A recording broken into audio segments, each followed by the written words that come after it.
Hello students, welcome back to another class of economics. Yesterday we have learned about market. उसमें हमने क्या क्या पढ़ा? Forms of market. हमने पढ़ा कि 4 different forms of market जैसे कि perfect competition, monopoly, oligopoly, monopolistic competition. इस तरह के 4 different market forms होते हैं करके पढ़ा है. और उसमें से हमने क्या किया था? Perfect competition क्या होता है? उसकी मीनिंग फीचर्स हमने पढ़ा था और उसके साथ परफेक्ट कंपटीशन में उसके डिमांड कर्व कैसा है उसके बारे में भी हमने पढ़ा था. आज हम क्या पढ़ेंगे उसको उसी टॉपिक को फर्दर आगे ले जाते हुए हम इस परफेक्ट कंपटीशन में इक्विलिब्रियम पोजीशन कैसे आएगा वो हम डिटरमाइन करेंगे. जो भी फर्म होता है उसका एम क्या होता है? वो एक फर्म मेन एम होता है कि प्रॉफिट मैक्सिमाइज करना. हम यहाँ पे एज्यूम करके चलते हैं फर्म का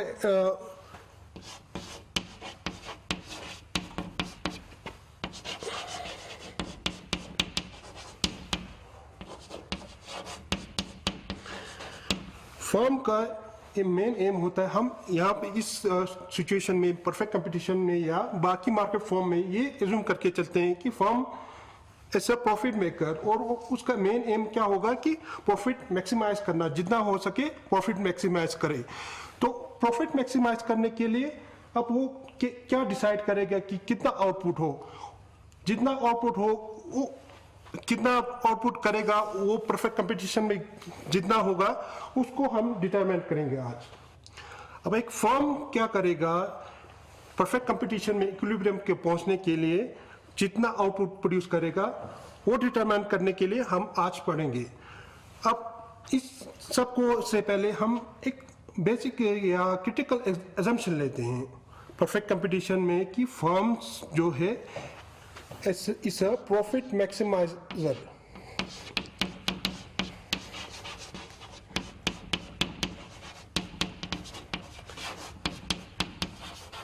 हम एक एजम्पशन लेंगे कि फर्म क्या होता है कि उसका एम क्या होता है कि प्रॉफिट को मैक्सिमाइज करना. प्रॉफिट मैक्सिमाइजेशन उसका एम है, उसका मेन एम प्रॉफिट मैक्सिमाइजेशन. इसी एम को लेके चलेगा और इसी एम को पाने के लिए वो आउटपुट भी डिटरमाइन करेगा. अब इस प्रॉफिट मैक्सिमेशन के लिए कितना आउटपुट करेगा वो हम ग्राफ के थ्रू शो करेंगे. सबसे पहले प्रॉफिट क्या होता है? प्रॉफिट अब इसमें हम निकालेंगे तो प्रॉफिट होता है रेवेन्यू और कॉस्ट का डिफरेंस. यहाँ पे लिखा है TR मीन्स टोटल रेवेन्यू और TC मतलब टोटल कॉस्ट. अब रेवेन्यू जितना ज्यादा होगा उसका प्रॉफिट उतना ही ज्यादा. जितना कॉस्ट कम होगा, कॉस्ट जितना कम होता जाएगा या रेवेन्यू जितना ऊपर होता जाएगा उससे उसका प्रॉफिट बढ़ेगा. अगर कॉस्ट ज्यादा हो जाएगा रेवेन्यू से तो वो लॉस में जाएगा. इसको हम इकोनॉमिक्स में कैसे लिखते हैं? सिंबल्स में pi is equal to TR-TC. यहाँ पे पाए हम इकोनॉमिक्स में कन्वेंशनली प्रॉफिट को रिप्रेजेंट करते हैं. मैथमेटिकली तो पाए एक अलग चीज होता है कि 22/7 इसका वैल्यू होता है, लेकिन वो मैथमेटिकल पाए नहीं होके ये क्या है एक सिर्फ सिंबल हम यूज करेंगे पाए फॉर प्रॉफिट. और पाए प्रॉफिट होता है टोटल रेवेन्यू और टोटल कॉस्ट का डिफरेंस. ठीक है. अब इस प्रॉफिट को अचीव करने के लिए अब कितना आउटपुट हम प्रोड्यूस करेंगे वो देखते हैं. अब इक्विलिब्रियम डिटरमाइन करेंगे फर्म का. अब इक्विलिब्रियम हम एक तो शॉर्ट टर्म भी कर सकते हैं और दूसरा लॉन्ग टर्म भी कर सकते हैं. सबसे पहले हम शॉर्ट टर्म इक्विलिब्रियम कैसे होगा वो हम डिटरमाइन करें. इसके लिए हमने इस चार्ट की मदद से हम इक्विलिब्रियम डिटरमाइन करेंगे. कल हमने पढ़ा था कि जैसे ही डिमांड कर्व जो होता है परफेक्ट कंपटीशन में वो एक हॉरिजॉन्टल लाइन होता है, एक परफेक्टली इलास्टिक लाइन होता है जहां पे price is equal to average revenue और मार्जिनल रेवेन्यू. ये हमने कल पढ़ा था. अब हम इक्विलिब्रियम कैसे होगा शॉर्ट रन में उसको डिटरमाइन के लिए और एक कर्व हम शो करेंगे जिसको मैंने यहाँ पे रेड कलर के कर्व से शो किया है। ये कर्व है MC, यानी कि मार्जिनल कॉस्ट कर्व। MC यहां पे है मार्जिनल कॉस्ट। मार्जिनल कॉस्ट क्या होता है, ये आपने प्रीवियस चैप्टर्स में पढ़ा है कि कॉस्ट इंक्रीज जब होता है, जब हम प्रोडक्शन या आउटपुट इंक्रीज करते हैं यूनिट क्वांटिटी से, तब कॉस्ट कैसा होता है। इसमें क्या होता है, पहले कॉस्ट डिक्रीज होता है, फिर इंक्रीज होता है due to economy of scale, जो हमने प्रीवियस चैप्टर में पढ़ा है। तो इसका कर्व कैसा होता है, एक यू शेप कर्व होता है, जो हमने पहले पढ़ा है। अब इस कर्व को हम डिमांड कर्व के साथ इंपोज करेंगे। तो जहां पे हमें अब इक्विलिब्रियम के लिए दो कंडीशन होना जरूरी है, टू कंडीशंस।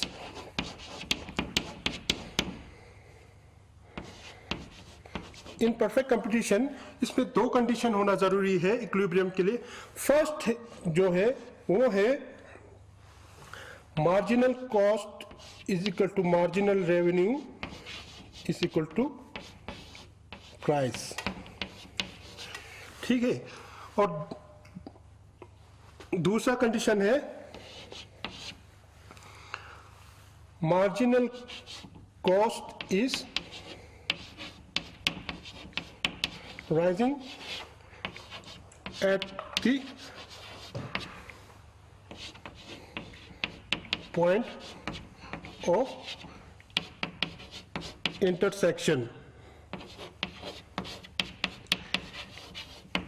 अब हमें ये दो कंडीशन फुलफिल करना होगा इक्विलिब्रियम पोजीशन को शो करने के लिए। पहला कंडीशन क्या है, marginal cost is equal to marginal revenue is equal to price. अब ये मार्जिनल कॉस्ट कर्व जो है लाल वाला, अब वो मार्जिनल रेवेन्यू के बराबर या प्राइस के बराबर कहां पे है, दो पॉइंट्स पे है, एक यहां पे है, एक यहां पे। इन दो पॉइंट्स पे क्या होता है, ये कंडीशन फुलफिल होता है, marginal cost is equal to marginal revenue is equal to price, या यहां पे या यहां पे, जहां पे क्रॉस होता है ये लाइन डिमांड कर्व के साथ। अब दो इक्विलिब्रियम पोजीशन तो हो नहीं सकता, फिर इक्विलिब्रियम पोजीशन ये है कि ये है। इसको डिटरमाइन करने के लिए हम दूसरे कंडीशन पे चलेंगे। दूसरा कंडीशन क्या है, marginal cost curve is rising at the point of intersection. दूसरा कंडीशन कहता है कि हमारा मार्जिनल कॉस्ट क्या होना चाहिए, वो पॉइंट ऑफ इंटरसेक्शन जहां पे इंटरसेक्ट हो रहा है उस पे राइज होना चाहिए। यहां पे क्या है, फॉल हो रहा है, इस पॉइंट ऑफ इंटरसेक्शन पे क्या हो रहा है, फॉल हो रहा है। तो ये पॉइंट जो है इक्विलिब्रियम पॉइंट नहीं है, बाकी यहां पे इस पॉइंट पे क्या है, राइज हो रहा है, point marginal cost is rising at this point of intersection. तो इसलिए ये वाला पॉइंट हमारा क्या है, इक्विलिब्रियम पॉइंट नहीं है, बल्कि ये वाला पॉइंट है इक्विलिब्रियम। अब जहां पे हम क्रॉस करेंगे, इंटरसेक्ट करेंगे, MC is equal to MR, marginal cost और मार्जिनल रेवेन्यू जो ये डिमांड कर्व है, वो उसी से हम सीधे लाइन खींचेंगे तो जो आउटपुट मिलेगा वो हमारा होगा इक्विलिब्रियम लेवल ऑफ आउटपुट। इस पे हम मैंने शो किया है OM जो है हमारा इक्विलिब्रियम लेवल ऑफ आउटपुट, मतलब कि जो भी फर्म ये फर्म है उसका कॉस्ट कर्व ये है, डिमांड कर्व ये है, तो उसका इक्विलिब्रियम पोजीशन ये होगा OM आउटपुट पे, ठीक है। अब हमने यहाँ पे इक्विलिब्रियम निकाला OM लेवल ऑफ आउटपुट। अब क्या होगा जब हम ये फर्म OM से कम आउटपुट प्रोड्यूस करे या फिर ज्यादा प्रोड्यूस करे, तो क्यों इक्विलिब्रियम नहीं होगा, या इसको प्रॉफिट मैक्सिमाइज क्यों नहीं होगा। OM इक्विलिब्रियम लेवल मतलब कि ये हो गया कि इस लेवल पे उसका प्रॉफिट मैक्सिमाइज होगा। अब हम देखेंगे कि इससे कम प्रोडक्शन करे या इससे ज्यादा प्रोडक्शन करे तो उसको प्रॉफिट मैक्सिमाइज क्यों नहीं होता है। इसके लिए मैं यहाँ पे शो करता हूँ इसी ग्राफ को यहाँ पे शो करता हूँ, ठीक है। या ये वाला MC कर्व है, ये मार्जिनल रेवेन्यू या फिर एवरेज रेवेन्यू कर्व, ठीक है। और हमारा ये पॉइंट हो गया OM वाला, आउटपुट।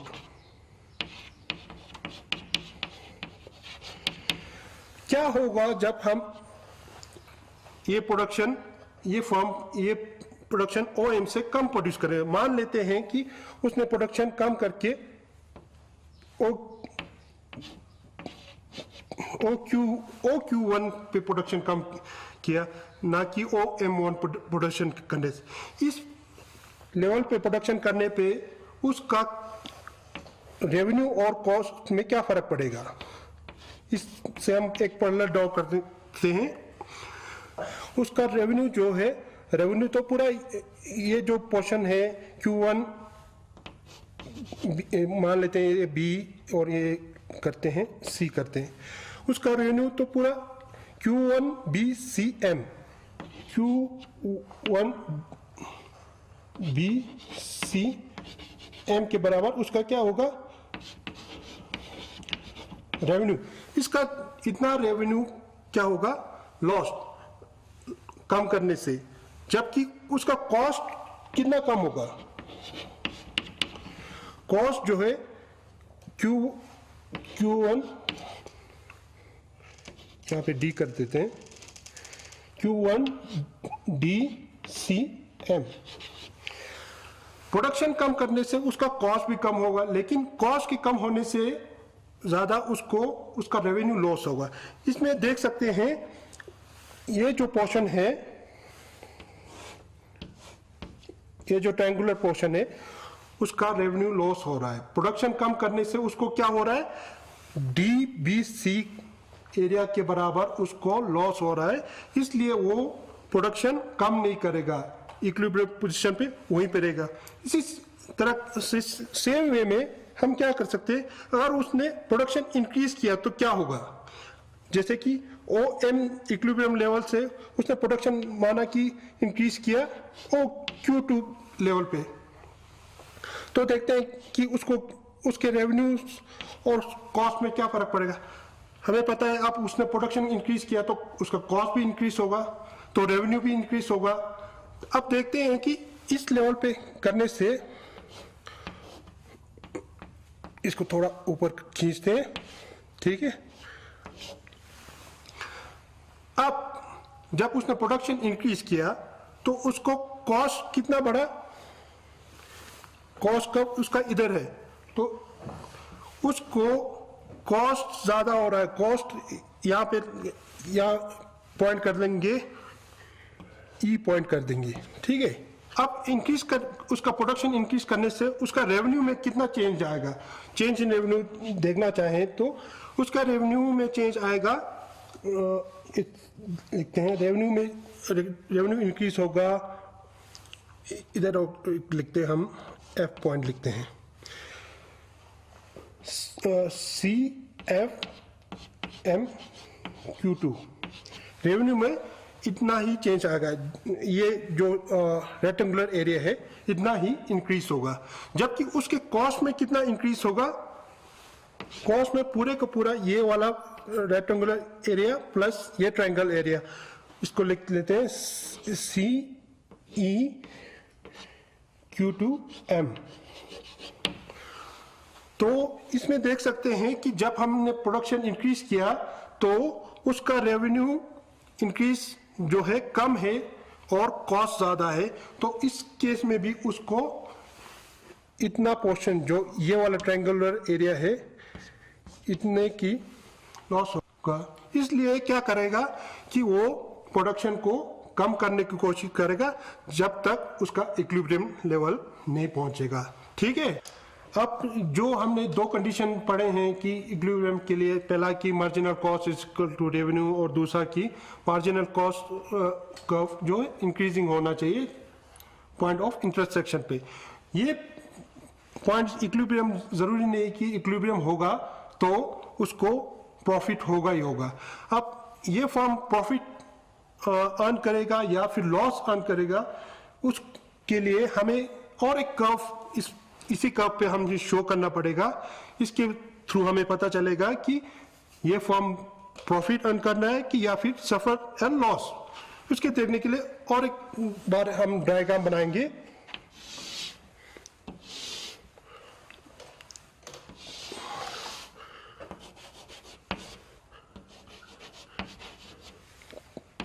ठीक है, वही सेम डायग्राम है।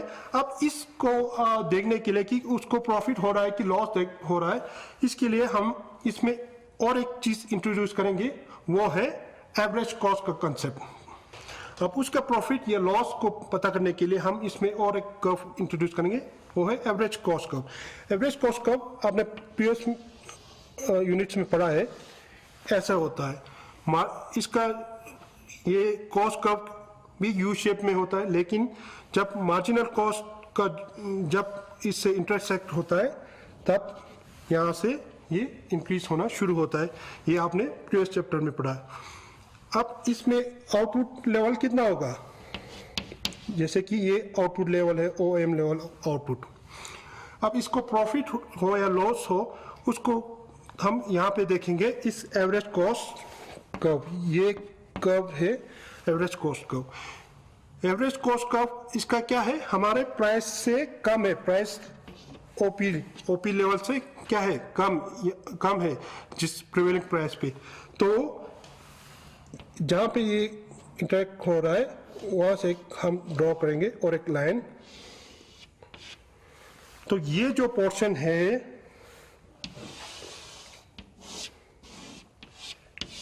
इसका प्रॉफिट है। ये फर्म क्या कर रहा है, प्रॉफिट अर्न कर रहा है।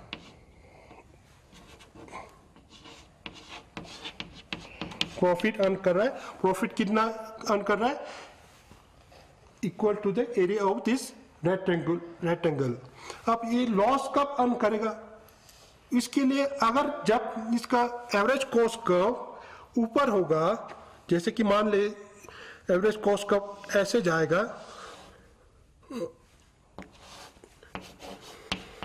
AC2 लिख लेते हैं।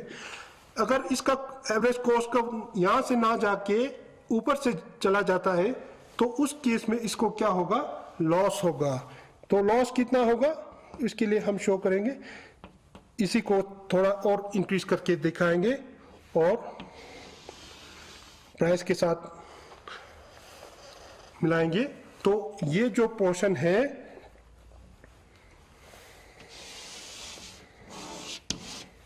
ये हो गया इसका लॉस।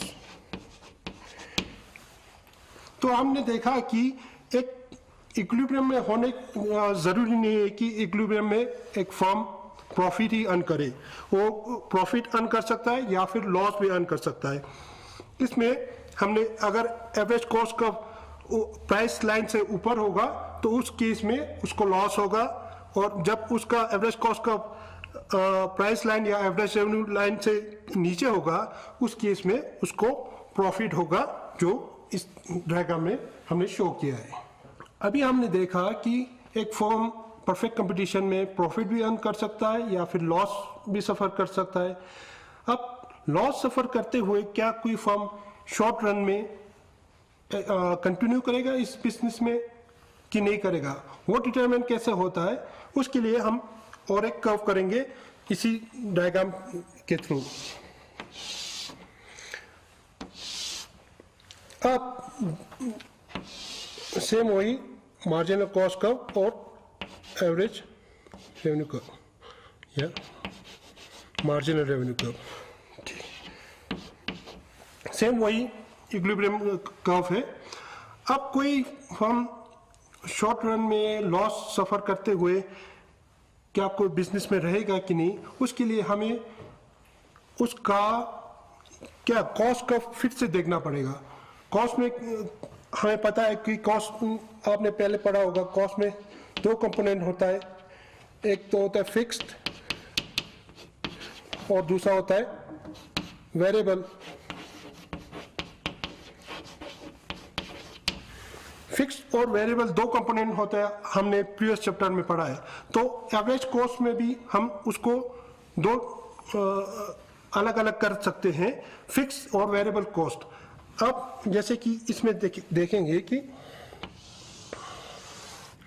ये एवरेज कॉस्ट है, इसमें हमें दिख रहा है कि एवरेज कॉस्ट प्राइस से ज़्यादा है, तो इसमें हमें पता चल जाएगा कि ये फर्म लॉस सफर कर रहा है, ठीक है। और इसका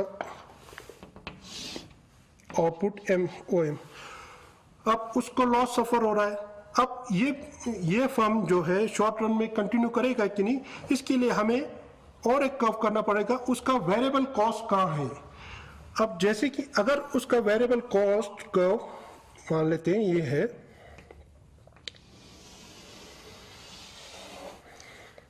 ठीक है, थोड़ा ये ज़्यादा हो गया, इसको इधर से जाना चाहिए, फिर भी ठीक है। अब इसका ये है average short term variable cost, ठीक है। अब इसका वेरिएबल कॉस्ट क्या है, इसका वेरिएबल कॉस्ट प्राइस से नीचे है, प्राइस के कर्व या एवरेज रेवेन्यू कर्व से नीचे है। तो इन केस ऑफ दिस ये क्या करेगा कि अपना लॉस कम करेगा, क्योंकि जो वेरिएबल कॉस्ट जो ये फर्म बेयर कर रहा है, इतना बेयर कर ओएम प्रोडक्शन करने के लिए वो जो कॉस्ट वेरिएबल होगा उसका इस पोर्शन के बराबर होगा, और फिक्स कॉस्ट बाकी जो पोर्शन होगा ये वाला पोर्शन, ये उसका फिक्स कॉस्ट होगा। अब इसमें दिख रहा है कि उसका वो अपना वेरिएबल फिक्स कॉस्ट का कुछ पार्ट भी इसमें कंज्यूम कर रहा है। प्रोडक्शन करने के साथ उसको क्या हो रहा है कि फिक्स कॉस्ट का ये वाला पोर्शन, अगर वो प्रोडक्शन नहीं करेगा तो उसको लॉस सफर करना पड़ेगा पूरा फिक्स कॉस्ट, क्योंकि हमें पता है कि शॉर्ट रन में फिक्स कॉस्ट बेयर करना पड़ेगा। आप प्रोडक्शन बंद करें तो भी फिक्स कॉस्ट आपके फर्म को लगेगा ही लगेगा। वेरिएबल आप ज़्यादा से ज़्यादा क्या कर सकते हो कि वेरिएबल कॉस्ट को ख़त्म कर सकते हो। तो अब इस फर्म को समझदारी क्या है कि ये प्रोडक्शन कंटिन्यू करे, क्योंकि इस कंटिन्यू करेगा तो इस फर्म का क्या होगा कि जो फिक्स कॉस्ट ये पोर्शन है, जैसे कि ये ए बी या कहते हैं सी डी, फिक्स कॉस्ट का इतना लॉस होगा। अगर ये फर्म क्लोज कर देगा शॉर्ट रन में तो ए बी सी डी बराबर का उसको लॉस होगा। अगर ये कंटिन्यू करता रहेगा तो ये लॉस अपना मिनिमाइज करके सिर्फ बी सी यहाँ पे कर देते हैं, एफ एम करते हैं, एफ टी करते हैं, एम नीचे लिखा है। सिर्फ इसका लॉस क्या होगा, B F C T portion वाला लॉस ही रहेगा। तो इस कंडीशन में क्या होगा कि वो अपना लॉस मिनिमाइज करेगा। तो इसलिए लॉस होते हुए भी शॉर्ट रन में ये फर्म क्या करेगा, प्रोडक्शन में कंटिन्यू रहेगा इन शॉर्ट रन, ठीक है।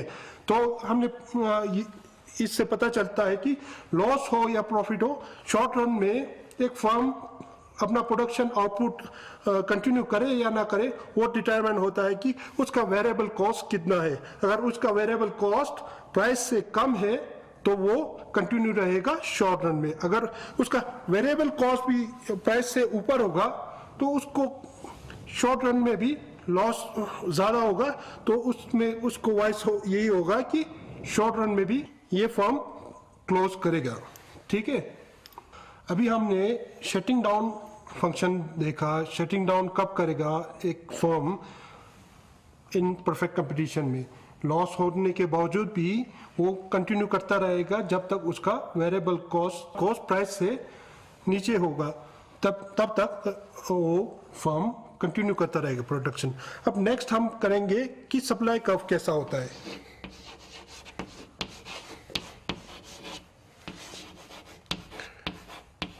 अब एक परफेक्ट कंपटीशन में सप्लाई कर्व कैसे होगा। डिमांड कर्व हमने कल पढ़ा था कि एक हॉरिजॉन्टल लाइन और परफेक्टली इलास्टिक होता है डिमांड कर्व। अब सप्लाई कर्व कब तक सप्लाई करता रहेगा एक फर्म, इसके लिए भी हम डायग्राम के थ्रू दिखा सकते हैं कि सप्लाई कर्व कैसे होगा। सेम डायग्राम पे हमें दिखा सकते हैं। अब इसमें हमें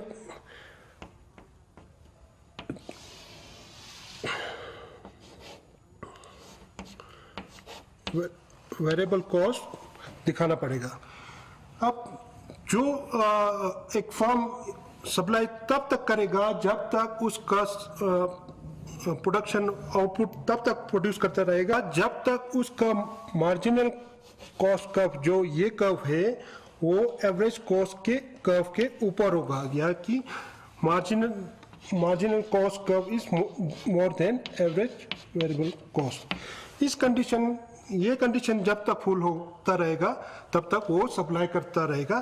तो ये जो यहाँ से जहाँ से ये इंटरसेक्ट होगा, यहाँ से लेकर आगे जहाँ मार्जिनल कॉस्ट जाएगा, ये पूरा पोर्शन जो है ये इसका सप्लाई कर्व, ये वाला पोर्शन है सप्लाई कर्व।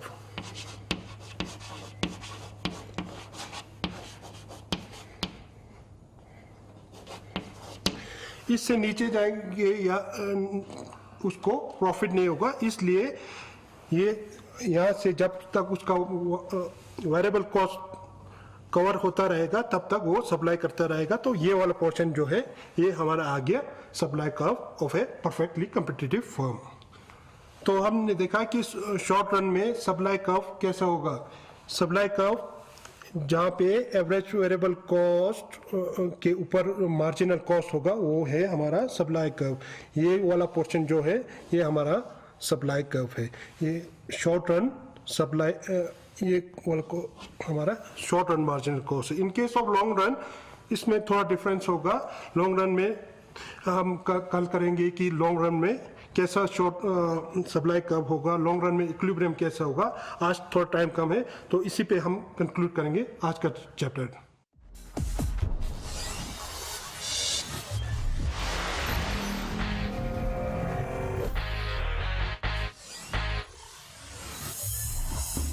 तो बच्चों